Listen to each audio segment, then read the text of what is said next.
The Great Hall of the Galactic Council stretched for miles in every direction. Thousands of seats rose from the floor like steps on a mountain, and in each seat sat a representative from a different species. Some had scales that shimmered like oil on water. Others had bodies made of living crystal that caught the light and scattered it into rainbows. A few were nothing more than clouds of gas held together by their own willpower. They had all come here, to this station at the center of the galaxy, to decide the fate of civilizations. Ambassador Verlox of the Cathari Dominion stood at the speaking platform in the center of the chamber. His species had ruled 1,000 star systems for 10,000 years. They had crushed rebellions, absorbed smaller empires, and bent the laws of physics to their will. The scales on his body were deep purple, a sign of noble birth, and his eyes glowed with the cold light of a species that had never known true defeat. Honored members of the council, Verlox began, his voice amplified by technology so ancient that no one remembered who had built it. I come before you today to discuss a threat to our way of life. A murmur passed through the chamber. The representatives leaned forward in their seats, curious about what could possibly threaten beings as powerful as themselves. I speak of the species called humanity. The murmur turned into laughter. Soft, clicking, buzzing laughter from 1,000 different throats and vocal organs. The humans? The soft, short-lived creatures from the outer spiral arm? They had only been part of the galactic community for 87 years. In the eyes of species that measured their histories in geological ages, humanity was barely more than newborn infants stumbling around in the dark. Verlox waited for the laughter to die down. I understand your amusement. But consider this. In less than a century, humanity has established colonies on 47 worlds. They have built a trade network that rivals our own. They have developed technologies that our scientists cannot fully explain. They are clever monkeys, the Vorn delegate interrupted. The Vorn were insectoid creatures, their bodies covered in black armor that made them look like walking nightmares. Clever, but ultimately insignificant. That is exactly what concerns me, Verlox replied. They do not know their place. 3 cycles ago, they refused our trade monopoly. They built their own shipping routes. They made alliances with species we had kept isolated for centuries. They act as if they are our equals. High Arbiter Morvana shifted on her throne. She was older than most star systems. Her body a lattice of crystal that had witnessed the birth and death of entire civilizations. And what would you have us do, Ambassador? Verlox's eyes narrowed. I propose that we teach them humility. A coordinated campaign of psychological pressure, trade sanctions, diplomatic isolation, public mockery. We will show them that they are nothing in the grand scheme of the cosmos. We will break their spirit before they become a true problem. The chamber fell silent. This was not an unusual request. The established powers of the galaxy had used such tactics before, against dozens of rising species. Some had been broken. Others had been absorbed. A few had simply given up and faded away. It was the natural order of things. In the far corner of the chamber, the small section reserved for minor species, Ambassador Linda Patterson of Earth listened to every word. She was 63 years old, with gray hair that she refused to dye and lines on her face that told the story of a life spent in service. She had been a soldier once, then a diplomat, and now she was the voice of her entire species on the galactic stage. Beside her sat Captain Samuel Ortiz, her military advisor and oldest friend. He was a broad man with dark skin and darker eyes, and he had seen things in his 50 years of service that still woke him up at night. He had fought in the border wars against pirates who used asteroids as weapons. He had negotiated with species that considered humans to be food. He knew better than most how dangerous the galaxy could be. They're going to vote for it, he whispered to Patterson. She nodded slowly. I know, should we say something? Object? Patterson watched Verlox return to his seat, watched the other delegates nod and click and pulse with approval. No, she said quietly. Let them have their vote. Let them think they've won. The vote was not close. 700 species voted in favor of the campaign against humanity. 312 voted against. mostly smaller species who remembered what it felt like to be on the receiving end of such treatment. The rest abstained, unwilling to take sides. When the result was announced, Verlix allowed himself a smile. The humans would learn their place. They would be humbled, controlled, made to understand that there was a natural order to the galaxy, and they were at the bottom of it. "Hi, Arbiter." Morvana struck her staff against the floor, a sound like thunder that silenced the chamber. "The motion is passed. Let the record show that the Galactic Council has authorized psychological operations against the species known as humanity. May wisdom guide our actions." Patterson rose from her seat, and for a moment, every eye in the chamber turned to her. She was small by galactic standards, fragile-looking, with a lifespan that most species considered tragically brief. But there was something in her posture, something in her eyes, that made even Vrelix hesitate. "Ambassador Patterson," Morvana said, "do you wish to address the Council?" Patterson looked around the chamber at the thousands of beings who had just voted to break her species. She thought about the history that they did not know, the wars that they had not seen, the darkness that humanity had survived and overcome. "No, High Arbiter," she said calmly.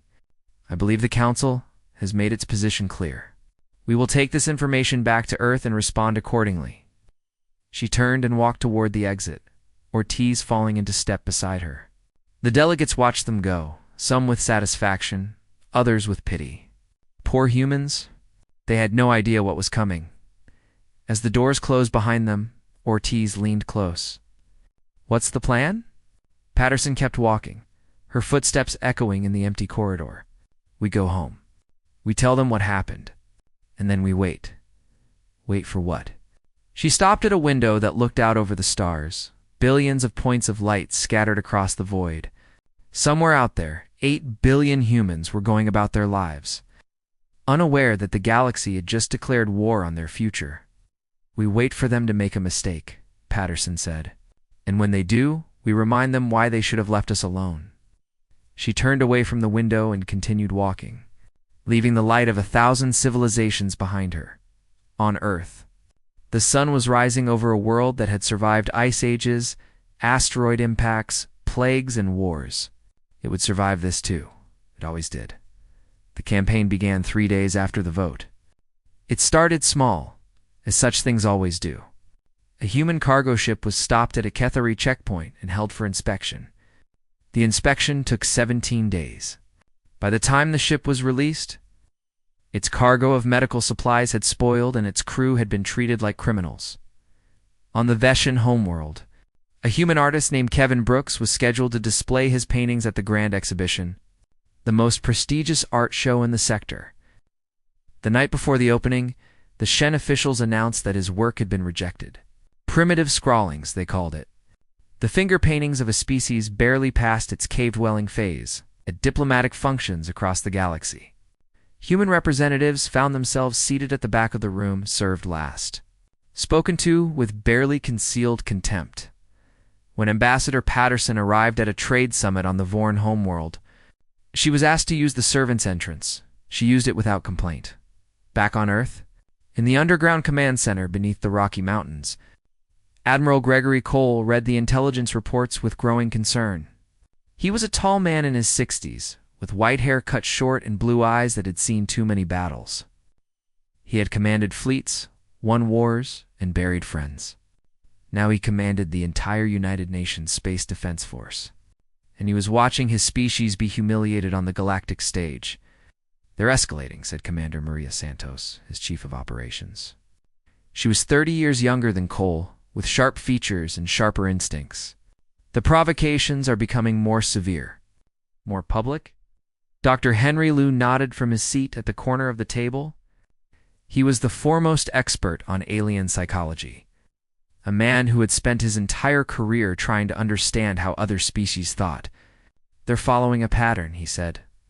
"The same pattern they've used against every rising species for the last 50,000 years.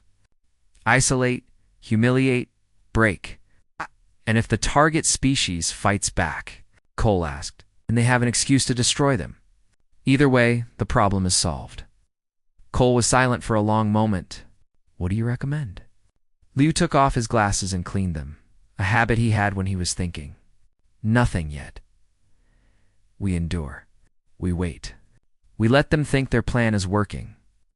People are suffering, Santos objected.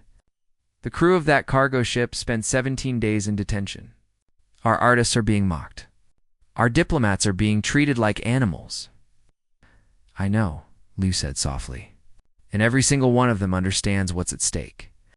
We've prepared for this, Commander. We've been preparing for this since the day we made first contact. On the colony world of New Portland, in a small schoolhouse at the edge of a wheat field, a young teacher named Katie Morris gathered her students around her.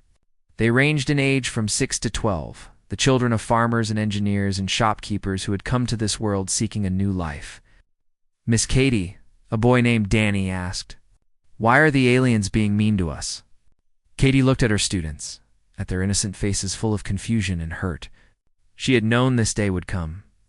Every human had been taught the contingency plan since childhood, hidden in lessons about history and cooperation and patience. "Because they're afraid of us," she said gently. The children looked at each other, puzzled. Afraid? But they're so much bigger than us, and they have more ships. And they've been in space for thousands of years. Katie smiled and knelt down to Danny's level. "Do you know what makes humans different from almost every other species in the galaxy?" The children shook their heads. "We never give up," Katie said. "No matter how bad things get, no matter how hopeless it seems, we keep going. We adapt. We survive. And the other species know this. They've watched us for 80 years, and they've seen what we can do. It scares them, so what do? A girl named Sophie asked. "We wait," Katie said. "We stay calm. We don't let them make us angry. And we remember who we are." The provocations continued for months. A human colony world called Haven was denied emergency medical supplies during an outbreak of Decian fever. The disease was not native to humans. It had been carried by a Thesian trader who had violated quarantine. 43 people died waiting for medicine that never came. On Earth, there were protests. Some people demanded war, immediate and total. Others demanded surrender, acceptance of whatever terms the council offered. But most people simply went about their lives, waiting, watching, preparing. In the factories of the Pacific Industrial Zone, workers built ships that no one outside of Earth had ever seen. In the laboratories of the European Science Consortium, researchers perfected technologies that would change the nature of warfare forever. In the training centers of every major city, volunteers learned skills that they hoped they would never have to use. Admiral Cole watched it all from his command center, receiving reports from 100 worlds, processing information from 1,000 sources. The galaxy thought humanity was broken. The galaxy thought humanity was weak. The galaxy had no idea.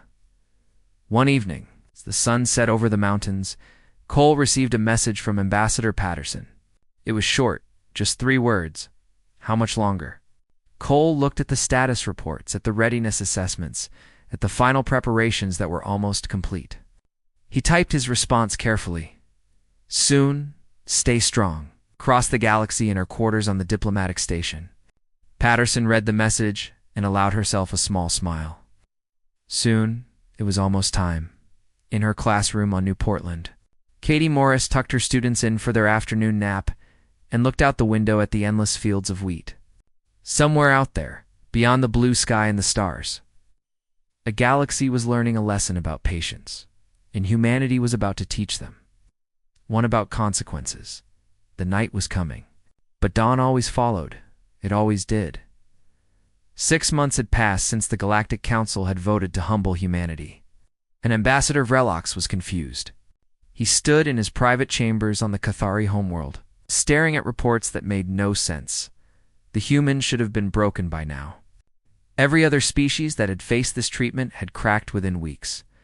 They would fight among themselves, blame their leaders, demand peace at any cost. That was how it always worked. That was how it had worked for 10,000 years. But the humans were not fighting. They were not blaming. They were not begging. They were quiet. Too quiet. Our intelligence networks report increased activity in human space, his aide informed him. Military installations have gone dark. Research facilities have tripled their security. Commercial shipping has decreased by 40%. Vraylox turned from the window. What are they building? We do not know. Our spies cannot get close enough to find out.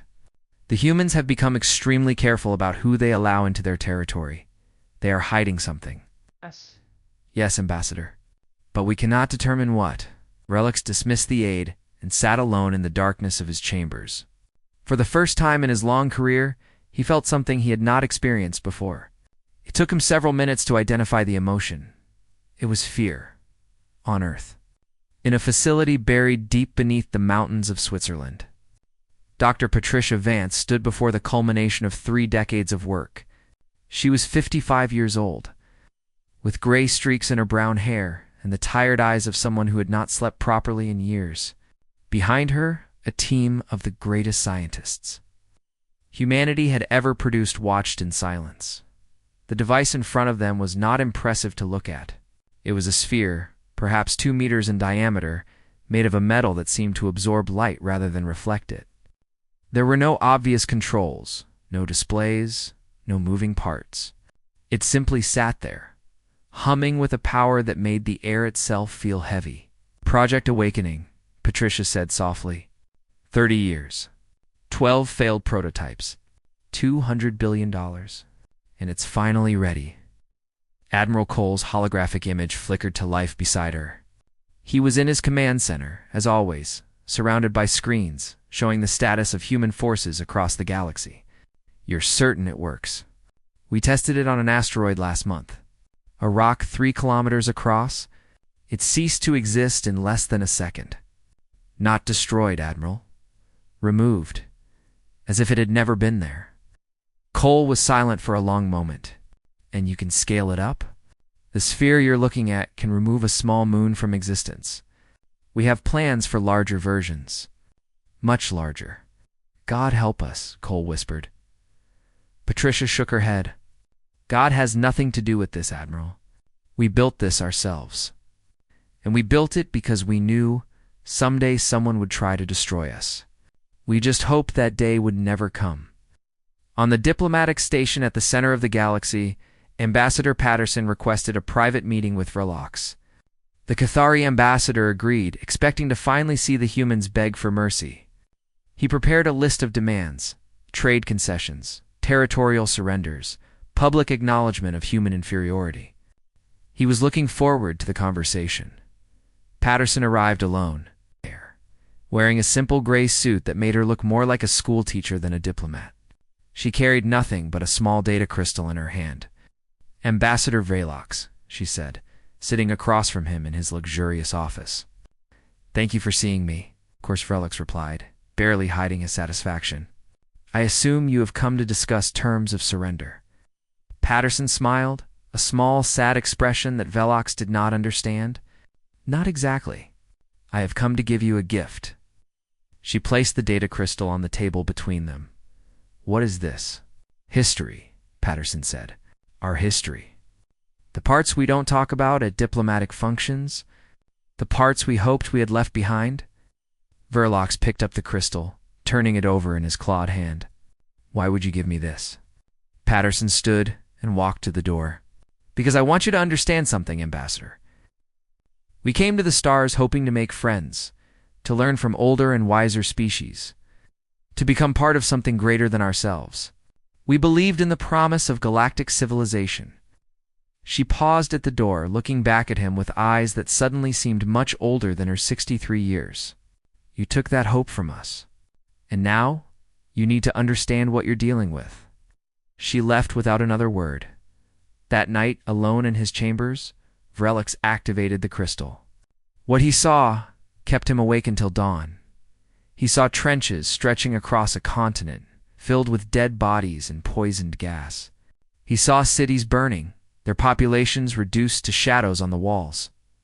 He saw mushroom clouds rising over civilian populations, turning millions of lives to ash in an instant. He saw humans fighting humans with a ferocity that made the Cathari wars look like children's games. And then he saw what came after. The rebuilding. The memorials. The vows that such things would never happen again. but also, hidden in the data, the preparations, the weapons that were never dismantled, the plans that were never abandoned. The understanding buried deep in the human soul, that peace was a gift that had to be defended. When the sun rose over the Kethri capital, Verloc sat motionless in his chair, the crystal still glowing in his hand. He understood now why the humans had been so quiet. They were not broken. They were waiting, and he had helped to wake something that should have been left sleeping in the command center beneath the mountains. Admiral Cole watched the status boards turn green, one by one. 247 ships were in position. The technology was ready. The people were prepared. Sir, Commander Santos said quietly. We're ready. Cole nodded slowly. God forgive us for what we're about to do. He gave the order, and the galaxy began to change. The attack came without warning. A Cathari battle group, operating under Council authority, dropped out of hyperspace near a human medical station in disputed territory. The station was small, just a research facility studying diseases that affected multiple species. It had no weapons, no defenses, nothing but scientists and doctors, trying to help a galaxy that had turned its back on them. The Cathari commander gave no warning. His ships opened fire, and in less than 3 minutes, the station was gone. 217 people died in the vacuum of space, their bodies frozen among the debris. Among the dead was Dr. Benjamin Shaw, a man who had won every major prize in medical science. He had developed treatments for diseases that affected Cathari, the Shen, and Voran patients. He had saved more alien lives than any human in history. And now he was dead, killed by the species he had dedicated his life to helping. The news reached Earth within hours. It spread across every human world, every colony, every outpost in the spiral arm. For 6 months, humanity had endured insults and provocations with patience and grace. But this was different. This was murder. This was war in the command center beneath the mountains. Admiral Cole received the casualty list with a face carved from stone. He read every name, memorizing them, adding them to the list of people he would carry with him for the rest of his life. Sir, Commander Santos said, her voice tight with anger. Orders? Cole looked at the screens around him, the 247 ships waiting in hidden positions across the galaxy. They had been ready for months. The technology had been tested. The crews had been trained. Everything was in place. Open a channel, he said. Every frequency, every language. I want the entire galaxy to hear this. The broadcast went out 30 seconds later, cutting through every communication system in known space. On the Galactic Council station, delegates stopped their arguments and stared at their screens. On the Kethri homeworld, relics watched with growing horror. On 1,000 alien worlds, billions of beings heard the voice of a species they had tried to humble. To the Galactic Council and its member species, Cole began. His voice was calm, controlled, almost gentle. For 6 months, we have endured your provocations. We have accepted your insults. We have buried our dead and kept our peace. We did this because we hoped that wisdom would prevail. That hope died today, along with 217 of our people. Across the galaxy, the human fleet emerged from hiding. Ships materialized in systems that the Council had thought were safe, in positions that should have been impossible to reach. They were unlike anything the galaxy had ever seen. Their designs were angular and aggressive, built for a single purpose. They made the most advanced Cathari warship look like a toy. We did not want this, Cole continued. We came to the stars seeking friendship and cooperation. We wanted to learn from you, to share our knowledge, to become part of your civilization. You chose to treat us as enemies. You chose to mock us, isolate us, and finally, murder us. That choice has consequences. The human fleet did not attack. Instead, a single ship broke formation and moved toward an uninhabited moon in Cathari space. The moon was small, perhaps 300 kilometers across, covered in ice and rock. It had no strategic value, no resources worth mining, nothing but silence and cold. The ship stopped 1,000 kilometers from the surface. A device activated. There was a flash of light, and then nothing. The moon was gone. not destroyed, not shattered into fragments. Gone. The space where it had existed was empty, as if the moon had never been there at all. Sensors across the galaxy registered a brief disturbance, and then silence. Project Awakening, Cole announced. This technology was designed as a deterrent, a weapon so terrible that no rational species would ever force us to use it. We developed it because we know, better than any species in this galaxy, what happens when war becomes total. We have seen the trenches. We have seen the camps. We have seen the mushroom clouds. We swore that such things would never happen again, but we also swore that we would never be victims. In the council chamber, High Arbiter Morvana's crystalline form flickered with distress. "This is impossible," she whispered. "How could they develop such technology in less than a century?" No one had an answer. "You have 24 hours, Cole said. "Withdraw all sanctions. Return all detained human citizens. Issue a formal apology for the unprovoked attack on our medical station, and ensure that nothing like this ever happens again." He paused, and when he spoke again, his voice carried a weight that made even the oldest species in the galaxy feel young. "We do not want war. We are not conquerors. We are not destroyers, but we are survivors. And we will not allow ourselves to be wiped from existence by species who decided that we did not deserve to exist." The broadcast ended on the colony world of New Portland. Katie Morris gathered her students and turned off the classroom screen. They were too young to understand what they had just witnessed. Too young to know that their species had just changed its place in the galaxy forever. "Miss Katie," Danny asked, "are the aliens still going to be mean to us?" Katie looked at her students, at their innocent faces, at the future they represented. "No, Danny, I don't think they are." In the Galactic Council chamber, chaos reigned. Species that had supported the campaign against humanity now scrambled to distance themselves from it. The Vorn delegation fled the station entirely, their ships jumping to hyperspace without clearance. The Thessian ambassador locked himself in his quarters and refused to answer communications. And Ambassador Vrelox sat alone in the darkness, watching the recording of the vanished moon play again and again. He had spent 6 months trying to break humanity. He had failed, and now the truth was clear to everyone. The galaxy had made a terrible mistake. They had poked a sleeping giant, and the giant had opened its eyes. There would be no more taunting, no more provocations, no more attempts to humble the young species from the spiral arm. Humanity had spoken, and the galaxy had no choice but to listen. The apology came in 18 hours. Ambassador Vrelox delivered it personally. Standing in the great chamber of the Galactic Council where he had once called for humanity's humiliation, his scales, which had glowed with pride and certainty 6 months ago, now seemed dull and gray. His voice, which had carried the weight of 10,000 years of Cathari supremacy, trembled like a child's.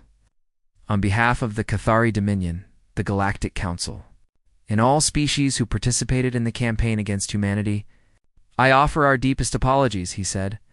We did not understand. We looked at your short history among the stars and saw children playing in waters too deep for them. We did not see the fire that had forged you. We did not understand what you truly are. Ambassador Patterson stood in the human section of the chamber, surrounded by the representatives of 47 colony worlds. She had waited 6 months for this moment, endured insults and provocations, and the deaths of people she had known and loved. She had every right to be angry, to demand more than words, to insist on punishment for those who had caused so much suffering. Instead, she stepped forward and accepted the apology with a grace that surprised everyone, including herself. The Cathari people are not our enemies, she said. The Veshan people are not our enemies. The Vorn, the Council, the entire galaxy is not our enemy. We have only one enemy, and that is the idea that any species has the right to determine which other species deserve to exist. She looked around the chamber. At the thousands of beings who had voted to break her people, we came to the stars seeking partners, not subjects. Teachers, not masters. Friends, not conquerors. That offer still stands. But from this day forward, it will be offered between equals. The formal agreements took weeks to finalize. All sanctions were lifted. all detained humans were returned. Reparations were paid to the families of the 217 who had died on the medical station. A memorial was built in neutral space, a simple structure of human design that listed every name. Dr. Benjamin Shaw was buried on Earth. In a small cemetery overlooking the ocean, thousands attended his funeral, including representatives from the very species whose lives he had spent his career saving. The Cathari ambassador laid flowers on his grave and wept without shame. In the aftermath, the full scope of human preparation was revealed to a stunned galactic community. The quiet months had not been spent cowering or despairing. They had been spent building, planning, and preparing for every possible outcome. Every human world had been fortified with defenses that the galaxy had never seen. Every human citizen had been trained in emergency protocols that dated back centuries. Every contingency had been considered, every possibility accounted for. High Arbiter Morvana requested a private meeting with Dr. Patricia Vance, the scientist who had developed Project Awakening. The ancient being wanted to understand how a species so young could have created something so powerful. Patricia received her in a simple office on Earth, with windows that looked out over green hills and blue sky. It was a beautiful day, the kind of day that made you forget that the universe could be cruel. "How long have you been preparing for this?" Morvana asked. Patricia considered the question carefully. "Since the day we looked up at the stars and wondered what was out there, we hoped we would find friends. We dreamed of being welcomed into a community of wisdom and peace, but we never forgot that the universe is not obligated to be kind. You expected us to attack you. You prepared for the possibility. There's a difference." Patricia walked to the window and looked out at the world she had helped to save. "We have a saying on Earth, hope for the best, prepare for the worst. We hoped that you would accept us as equals. We prepared for you to try to destroy us." Morvana's crystalline form flickered with something that might have been shame. "And the weapon? Project Awakening? Why build something so terrible?" "Because we know what we're capable of," Patricia said softly. "We've seen our own darkness. We've lived through wars that killed millions. We've built weapons that could end all life on our planet. We know exactly how terrible we can be when we have no other choice." She turned to face the ancient being. Project Awakening was never meant to be used. It was meant to ensure that we would never have to fight a war we couldn't win. A weapon so powerful that no one would ever force us to use it. You forced us to reveal it. Be grateful that we only demonstrated it on an empty moon. On the colony world of New Portland, life slowly returned to normal. The wheat fields swayed in the gentle breeze. Children played in the streets of small towns built by parents who had crossed the stars seeking a better life. The fear that had hung over everything for 6 months began to fade. Katie Morris continued to teach her students. But now her lessons included a new chapter. She told them about the day the galaxy learned that humanity was not to be taunted. She told them about the courage of those who had endured months of humiliation without losing their dignity. She told them about the 217 who had died, and the millions who had stood together in their memory. "Why did we wait so long?" Danny asked one afternoon. "Why didn't we just show them our weapons from the beginning?" Katie smiled at the boy who had grown so much in the past year. "Because that's not who we want to be, Danny. We want to be the species that makes friends, not enemies. The species that builds hospitals, not weapons. The species that offers help before asking for anything in return. But we have the weapons anyway." Yes. "Because wanting peace doesn't mean being weak. It means being strong enough to choose peace, even when you have the power to choose war." Captain Samuel Ortiz retired from military service and returned to Earth, to a small town in what had once been called New Mexico. He built a house with his own hands, planted a garden, and spent his evenings watching the stars come out. Sometimes he thought about the galaxy out there, about the species who had tried to break humanity and failed. Mostly, he thought about the future, and whether his children's children would ever have to face what his generation had faced. Ambassador Atterson continued to serve for another decade, helping to build the new relationships that grew from the ashes of the old. She negotiated trade agreements that benefited all parties. She established cultural exchanges that allowed species to understand each other better. She worked tirelessly to ensure that the mistakes of the past would never be repeated, When she finally retired, she wrote a book about her experiences. She called it The Truth Came Too Late, and in it, she explained why humanity had responded the way it had. "We are not a perfect species," she wrote in the final chapter.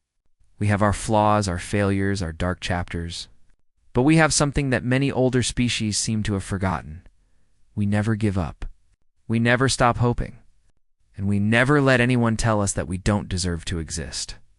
The book was translated into thousands of languages and read across the galaxy. It changed the way many species thought about the young primates from the spiral arm.